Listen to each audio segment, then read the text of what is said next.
Hello, everyone, and welcome to a very special edition of the Raw podcast. Myself and my colleague James are absolutely delighted to be joined by a very, very special guest. A Sunderland legend, over 200 appearances for the clubs, countless promotions, countless titles. Keira Ramshaw, thank you very much for your time. How are you doing? I'm good. How are you? Yeah, very good. Really appreciate you joining us. It's obviously been a tough few weeks for you. You obviously yourself and the club announced a couple of weeks ago that you're retiring through injury.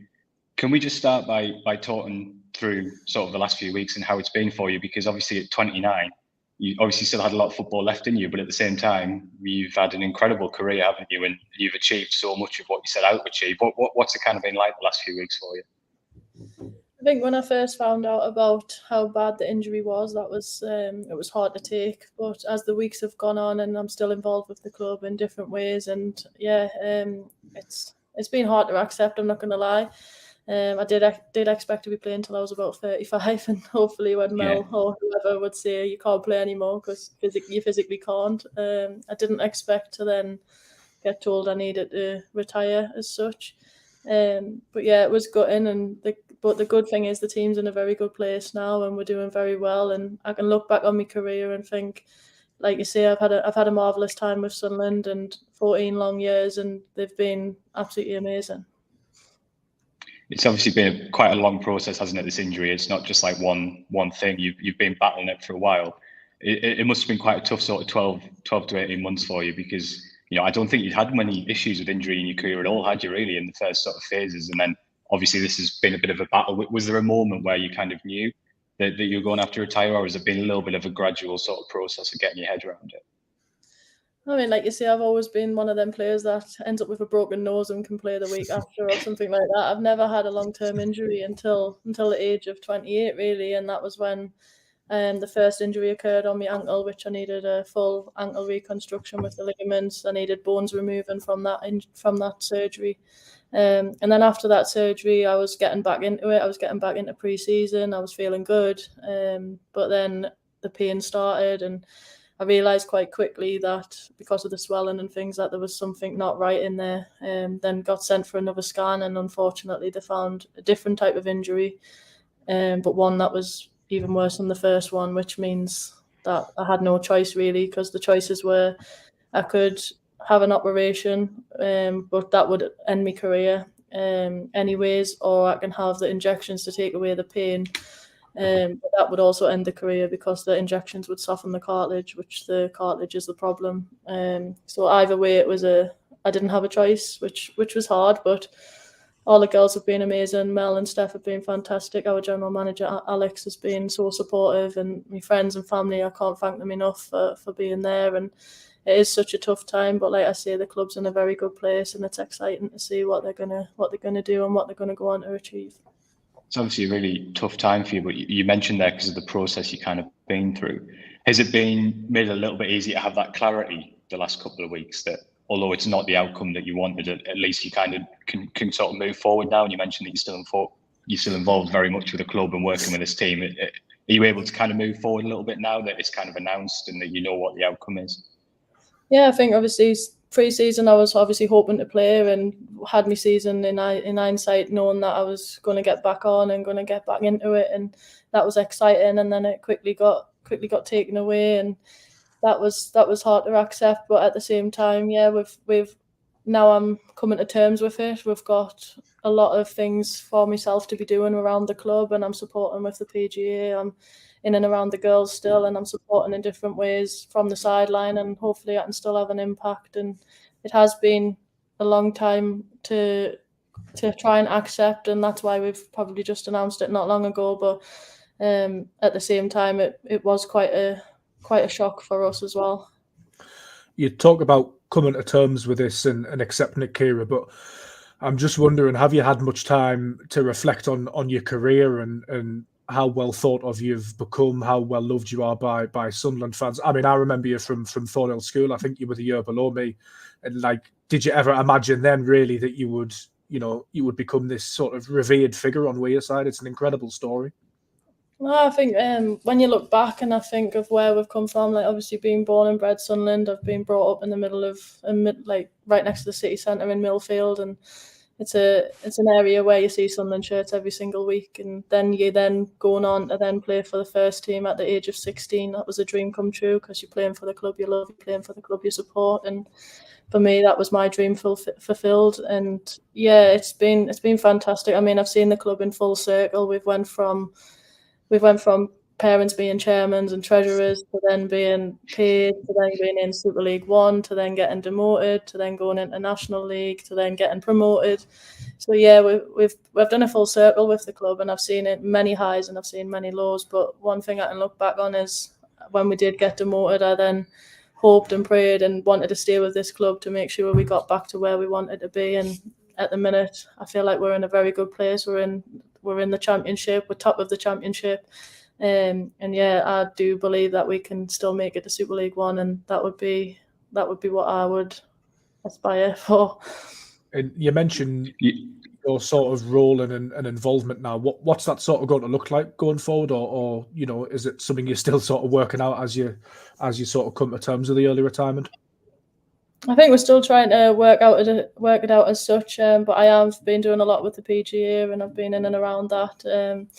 I've been like a bit of a player liaison still, and helping out with the girls, and being around training still, being that familiar face, knowing that the girls can still come and talk to us, and being that link between the first team and the staff as such. So yeah, it's a role that I still kind of feel like a player when it's not actually the games and things like that. But it's only when the games come round that sometimes I'm like, oh yeah, I'm staff, I'm not player. So yeah, it is hard to accept in that aspect, but I'm sure in time it'll slowly become easier. You mentioned your story there, Keira, and kind of the highs and lows you've had with the club. That first spell, not only were you sort of fulfilling your childhood dream of playing for Sunderland, it was obviously an incredible time for the club, really. And you must look back on that era with a lot of pride, because you and your teammates, when you look at sort of where the women's game's gone to, and what so many of those players have gone on to achieve with the Lionesses, the legacy is not just for the club, is it? It's for the country and for women's football moving forward. It's amazing how big a role Sunderland's kind of had in that story. Is that something that you kind of look back with a lot of pride to be part of that? Yeah, definitely. I mean, like I say, it was like trying to keep the club afloat as such when I was 16, doing backpacks and things, and trying to bring in money where we can, and then seeing it from, like, especially on the back of the Euros, of where the women's game is now. It's only improving, and it's going to continue to improve. We've got a lot of backing with the club. We've got everything that we need in terms of facilities, training wise. We're fully integrated, and we just couldn't ask for any more. And I think when you've seen it from a point of parents running the club to then being fully professional, but it's amazing really when you look back. And we have produced amazing players like Jill Scott, Lucy Bronze, Beth Mead, and I've been lucky enough to play alongside most of them, and Jordan Nobbs, and the list's endless, to be honest. We've created some fantastic players, and we continue to do so. You mentioned there obviously the demotion, the double relegation, which was enforced by the FA. How can you take us a little bit back to that time for you? Because at that stage, you obviously could have gone and been a professional footballer elsewhere. You almost had to choose, didn't you, between your full-time career and the club? How was that difficult, or were you always set in your mind that you were going to see this through and that you were going to be here for the rebuild? I think it was never in question for us. I know a lot of clubs did come and put things on the table to us, and I got a lot of calls within that time. And some of the girls didn't understand why I was staying, because obviously we were no longer going to be getting paid and that type of stuff. But I then went and got a job in a nursery full time, so I could do it part time for Sunderland, and so I was just training on the night times, and then hoping in all hope that we can get back to where we belong. And I think that I contributed really well in the National League with goals and assists, and the girls that stepped up from the development team to then become the first team were absolutely phenomenal. Some of them are still playing today, so that proves the quality's always been there. So yeah, it's just to know that we then got promoted back to the Championship, that was a dream come true as well, because then I felt like we were getting what we deserve, and we're getting there as such. And I still think we've got a long way to go, but I also think that we're in a perfectly good place with the amazing back end, and we've got fantastic coaches within Mel and Steph, brilliant general manager. The club's in a very, very good place, and although it hurts to retire in terms of medically retiring, to know that the club's in such a fantastic place, it's kind of like a sigh of relief of retiring at a good time rather than retiring at a time where the club are not in a good place. So yeah, it's bittersweet, really. I mean, I was looking earlier when the club announced, obviously, Katie Watson signing, a new contract. She's going to go professional. Grace Aid is the same, isn't she, next year? And does that leave you a lot of pride that the work you've done now is in a position where the next generation of, Sunderland supporters who come through the academy won't have to make that decision that you had to make between, your career and the club? It's potentially all going to be there for them. Yeah, definitely. I think if you look at the PGA and you look at the 16-year-olds coming through now, they've got everything they could possibly want in terms of, like I say, they've got the facilities, they've got fantastic coaches, they've got physios, they've got doctors, they've got the gym, they've got S&C, they've got everything, and they're literally, the world's their oyster. Really, they can take it and grab it with both hands. But yeah, like when Grace and Katie's got their contracts, that's amazing as well, to know that Grace used to be one of them kids that used to, and Katie, they both used to come and get selfies with us when I was back in the day, and now they're going to have full-time contracts, and that's just something that I can look back on and think, well, yeah, we've done something, we've made an impact, and now look where the club is. And obviously, before I pass back over to James, I think it's worth mentioning just how well the team's doing this season. People will have an understanding that they've seen the table, that they've seen the results, but I imagine it is bittersweet for you because you would have been desperate, especially after the last few years, to be part of this team that's doing so well. But at the same time, because the club's able to offer professional contracts now, the calibre of player who's come in, it feels like it's gone to the next level a little bit this season. What's your kind of insight from working with and watching this team? Yeah, I think obviously if you look back to last season, we had a very, very bad season as such. We didn't finish where we wanted to finish. And then this season's just total different. We're sitting top of the championship. We're on an unbeaten streak. The players that have came in have absolutely fitted in like a glove. They've came in and they're part of the Sunderland. Everyone that comes into part of the Sunderland family, but they've came in and they get the values, they get what this club's about, and yeah, they've shown fight, determination every single week, and I think the whole togetherness is absolutely fantastic at the minute, and that proves it on the pitch, and we've been picking up results, and yeah, we're in a very good place, and it is bittersweet. I wish I could be on the pitch with the girls, and that's a no-brainer, but at the same time, I can look with pride on there now and know that the girls are going to pick results up. We might even get up to Super League One. You never know. So yeah, I can look with pride and think we're in a very, very, very strong place. And like I say, unbeaten. We couldn't ask for any more this season. I'm super proud of all of the girls. And I just hope that we can continue the unbeaten run. How fundamental has Mel Ray been to all of this success? Because just thinking off the top of my head, the sort of setbacks that she's had to endure along with yourself. I mean, for instance, last season, losing you a captain to injury, but there was the double relegation not coming up the next season. Then there was COVID. Then there's been a few high profile exits over the years, but she just always seems to bounce back. And I remember last summer talking to Phil, and we weren't at panic stations, but we were sort of, there's a few variables now and what's going to happen. There's a few players left, but she always seems to pull it out of the bag every summer. What's she like to work with, and how important is she to Sunderland? You can always trust Mel to pull it out the bag. That's one thing she'll always do. And I think she's Sunderland through and through. She's played for Sunderland before. She's a bit like myself. She knows obviously the whole background of the club, and she's absolutely, I can't even put into words how amazing she is as a manager and a coach. She's in my eyes one of the best in the league, if not the best in the league, and I would happily say that to anybody. I think she's made such a big impact on my career on and off the pitch, and I know she's done that with a lot of the girls.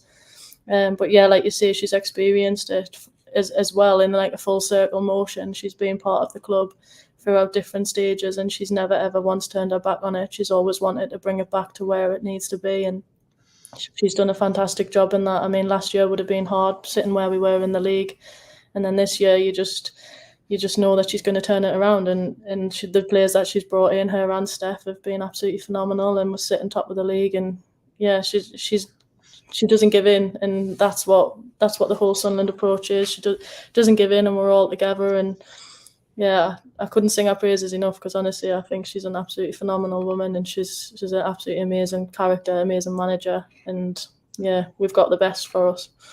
I know the injury news is still pretty raw and that you might not have had a chance to think about this much, but you mentioned similarities between the two of you in terms of your pathway, maybe even your personalities as well. Could you see yourself doing a role along the lines of Mel Ray in the future somewhere, or at Sunderland? Has that thought ever crossed your mind? I think at the minute, I think her and Steph are absolutely like double team to the max. I think they're an amazing partnership. They've got an absolutely fantastic way of working with each other.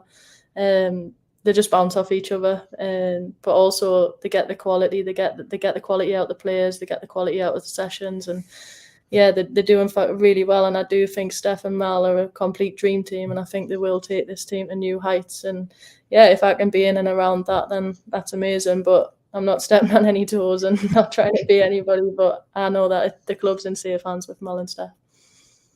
One of the things that Mel said to us in the press conference after you retired, Keira, was that what's so important is that you as a player, because of that history you have with the club, when new players come in, when young players come through, you can tell those stories about the history of the club and the background and what it means to play for the Share. Is that a big thing for you personally as well, that you're almost carrying that, carrying the badge, if you like, and helping instill like what it means to represent Sunderland and where it's come from and all those kinds of things?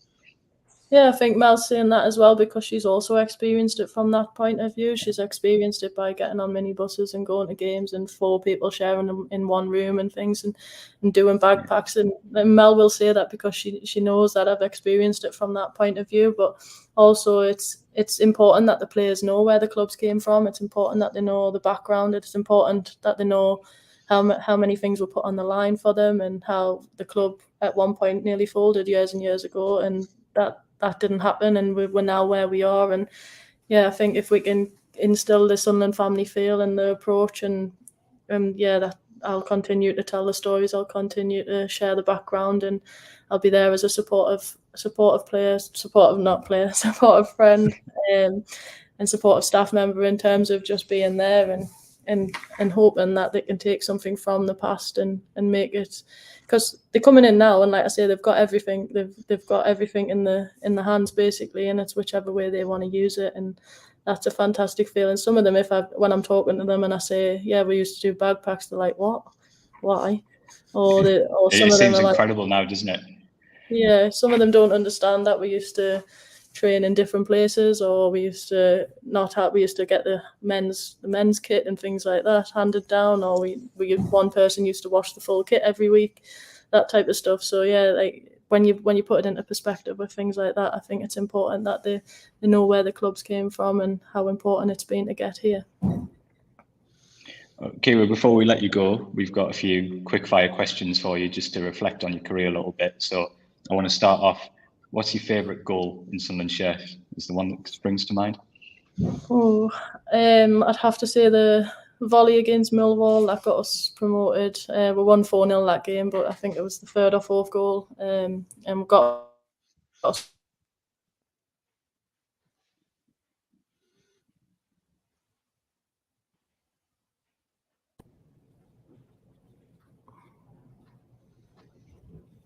Sorry, Keira, we just lost you there. I don't know if that was me or you, but okay, so we've got favourite goal, favourite game. Would that be the same one, or is there another one, or favourite sort of day of your career with Sunderland? Favourite game would probably be the first game in Super League 1 when we were live on BT Sport and we won Liverpool 2-1. I think because coming from Super League 2, you're then not knowing what to expect in Super League 1, and we're then on BT Sport and thinking, well, what on the telly, what's going on? And then, yeah, we won 2-1 against, at the time, Liverpool were very, very much up the top end of the table. So yeah, that was a surreal feeling. And I think beating Chelsea 4-0 also stands out, because I think even that game, every time we scored, we were like, what's happening? Like, it was one of them games where we didn't quite understand it ourselves. But yeah, it stands out because, like you say, from where the club's been, and then especially them games in Super League 1 where we've beat teams where we're on paper probably never should, they stand out. Best player you ever played against? That's a hard one. I'd say Lucy Bronze. You can give me a couple if you want. You don't have to. Probably say Lucy Bronze, just in terms of I used to always play on the wing, and Lucy Bronze was always one that would never stop up and down constantly, and she's got everything about our game really. She's quality. Is there anybody you dreaded playing against where you thought, like, I'm going to get kicked here? No, not really. I don't think. That's probably been a Mackham, though. It's probably been you were doing the kicking. Yeah. No, we never really dreaded anyone coming up against, but it was more just as a team we were thinking, oh, we've got Chelsea, we've got Arsenal or whatnot, and it was that type of feeling. But then the fight and determination that we all had for each other showed in games, and we grinded results and we grinded it out. Keira, you've been really generous with your time. Thanks so much for coming to join us on the podcast. And obviously, we wish you all the very best. I know this is very much just not the end of your Sunderland story, is it? It's about the next chapter now. Yeah, thank you so much for having us. Thanks very much, Keira. Thank you.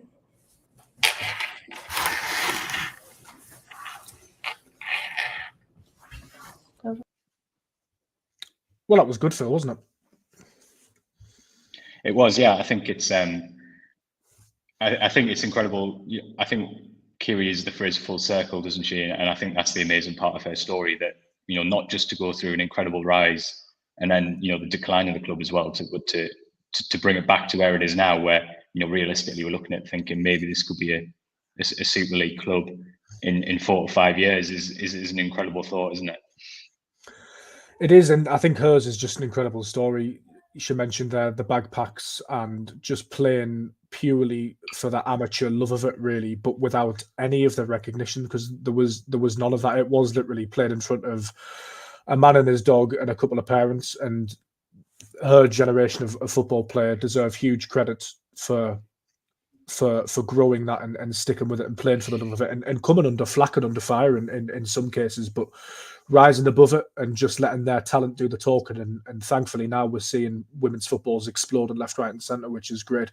But I just think as well, her story's such a unique one in modern football. The fact that she stayed at Sunderland to stay and fight for the club, you know, turning down riches as well. I just, well, not riches, but, you know, you get what I'm saying, regular full-time money, which would have been significant for her. I find that absolutely incredible. The loyalty to Sunderland is amazing.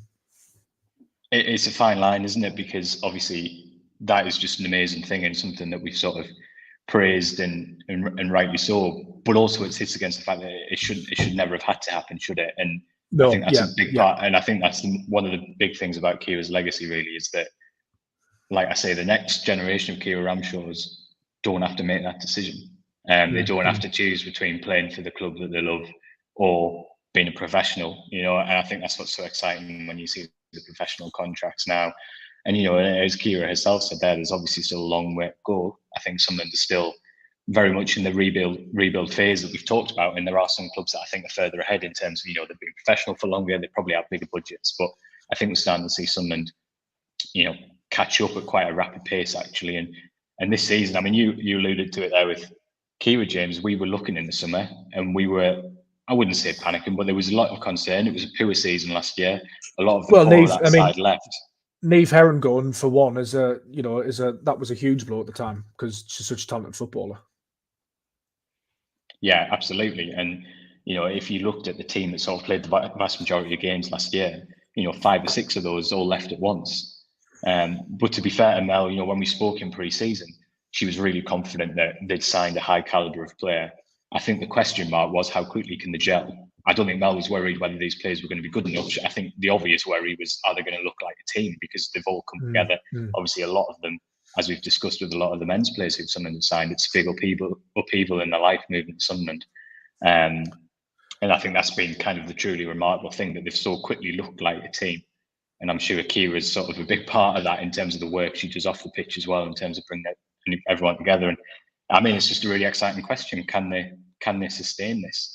I think all season so far, we've been kind of looking and thinking, almost waiting for that bump to kind of go, oh, okay, back to reality a little bit. But, you know, we're over a third of the way through the season. And, you know, I do think when you look at the league, I think teams like Birmingham, who we all expected at the start of the year, started slowly, but are now beginning to get consistency. So you kind of think that there are 3 or 4 teams there who are going to push up to the top. But I think you have to say that the Sunderland side now, they're there on merit. It's not fluke. They haven't just got lucky for a few weeks.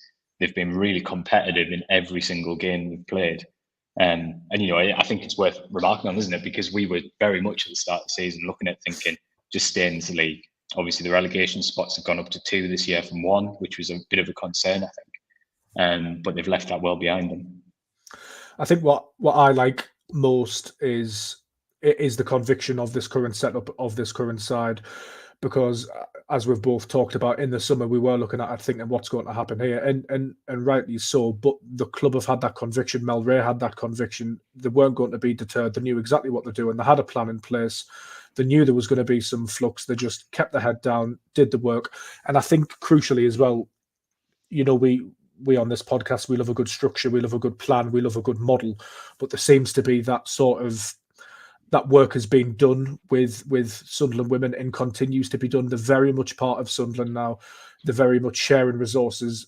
It's sort of that one club feel. And Mel Ray is now being supported, which she might not say on record, but I'm sure she may not have always felt supported to the degree she's being supported now. I'm thinking of, under Ella Short when she was coaching and then came into the management, and there was Stuart Donald and Charlie Methven, where Sunderland women were sort of in this limbo state.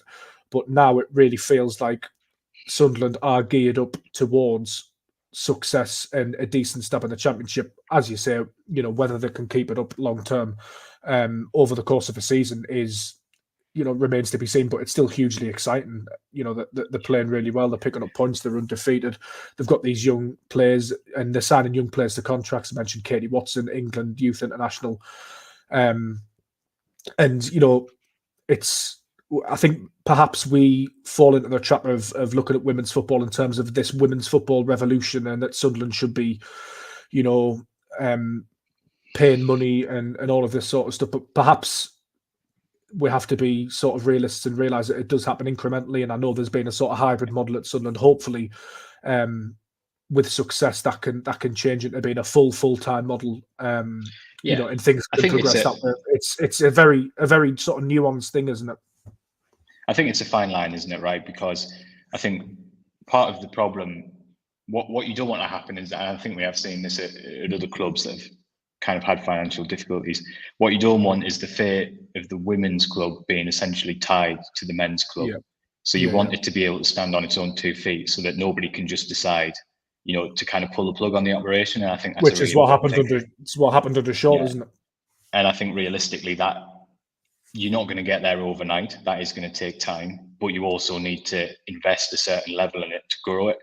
And I think the encouraging thing is that's what we're seeing now. I think there's still a huge amount of work to be done. I think there's lots of questions, aren't there?